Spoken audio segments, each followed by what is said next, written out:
जब तक आप खुद पे भरोसा नहीं कर सकते तब तक आप भगवान पे भी भरोसा नहीं कर सकते। ऐसा कहा करते थे भारत के सबसे बड़े महाधर्म गुरु स्वामी विवेकानंद जी। दोस्तों, कुछ कहानियां ऐसी होती है जो हमेशा लाइफ में हमें प्रेरित करती है। एक ऐसी ही कहानी है स्वामी विवेकानंद जी की। स्वामी विवेकानंद जी, जिनका जन्म हुआ था 12 जनवरी 1863 में, कलकत्ता के एक बंगाली कायस्थ परिवार में उनका जन्म हुआ था। बचपन में उनका नाम था नरेंद्रनाथ दत्त और उनकी माता जी का नाम था भुवनेश्वरी देवी। स्वामी विवेकानंद जी के पिता का नाम था विश्वनाथ। विश्वनाथ उस समय के कलकत्ता के जाने माने एक वकील थे। उनकी माता जी एक महिला धर्मगुरु थी जो हमेशा स्वामी विवेकानंद जी को बचपन में ही महाभारत, रामायण और पुराणों की काफ़ी सारी कहानियाँ सुनाया करती थी। और इसी के कारण स्वामी विवेकानंद जी का जो पालन पोषण था एक आध्यात्मिक माहौल में हुआ था। उनके विचार भी ऐसे थे। ईश्वर के प्रति काफ़ी सारे सवाल उनमें जब उठते थे तब वो माता पिता को पूछते थे, तब उनके माता पिता भी कई बार उनके सवाल का जवाब नहीं दे पाते थे। कई बार बड़े बड़े विद्वान भी उनके सवाल पे चकरा जाते थे। स्वामी विवेकानंद जी बचपन में काफ़ी नटखट थे। कई बार अध्यापकों को भी वो परेशान करते थे, हैरान करते थे। तो दोस्तों, ऐसा बचपन था स्वामी विवेकानंद जी का। बचपन से ही स्वामी विवेकानंद जी काफ़ी बुद्धिशाली थे। वो जो भी पढ़ते थे उनको एक बार में याद रह जाता था। सन 1871 में स्वामी विवेकानंद जी ने ईश्वर चंद्र विद्यासागर के मेट्रोपॉलिटन इंस्टीट्यूशन में अपना पहला दाखिला करवाया, जहाँ पे उनकी पढ़ाई की शुरुआत हुई। सन 1879 में प्रेसिडेंसी कॉलेज में एंट्रेंस एग्जाम में उन्होंने टॉप किया। उस कॉलेज में उन्होंने हिस्ट्री, सोशल साइंस और साइंस जैसे काफ़ी सारे सब्जेक्ट में उन्होंने मास्टरी हासिल की। 1884 में उन्होंने अपनी डिग्री कंप्लीट की। उनके जीवन का एक किस्सा बहुत ही लोकप्रिय है। एक बार स्वामी विवेकानंद जी कॉलेज की लाइब्रेरी में सर जॉन लवलॉक की किताबें पढ़ने के लिए गए। काफ़ी सारी किताबें एक साथ लेके वो घर में पढ़ाई के लिए गए। दूसरे ही दिन वो किताबों को साथ लेकर लौटे और लाइब्रेरियन को दिया। वो चकित हो गए कि एक दिन में इतनी सारी किताबें को कौन पढ़ सकता है। चकित हो तो हुए, उन्होंने स्वामी विवेकानंद जी से सवाल किया कि एक ही दिन में इतनी सारी किताबें कौन पढ़ सकता है। उन्होंने उनको काफ़ी कुछ सवाल पूछे, तब जाके उनके मन में वो विश्वास आया कि ऐसा भी हो सकता है।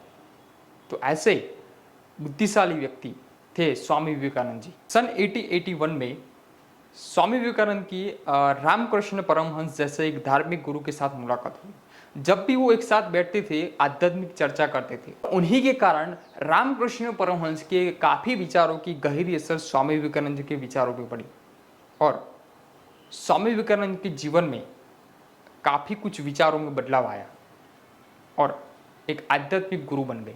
सन 1884 स्वामी विवेकानंद की जीवन का सबसे बुरा साल था, क्योंकि उसी साल में स्वामी विवेकानंद के पिता का अवसान हुआ।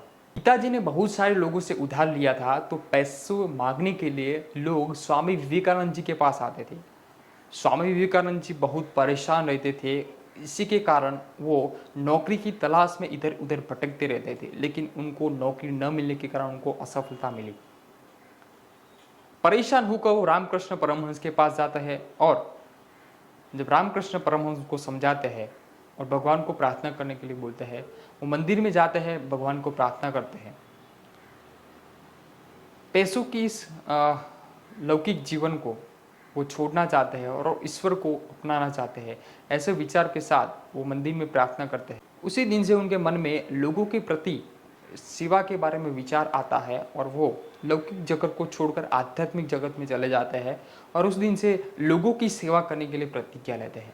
स्वामी विवेकानंद जी रामकृष्ण परमहंस के आश्रम में चले जाते हैं उनकी सेवा करने के लिए।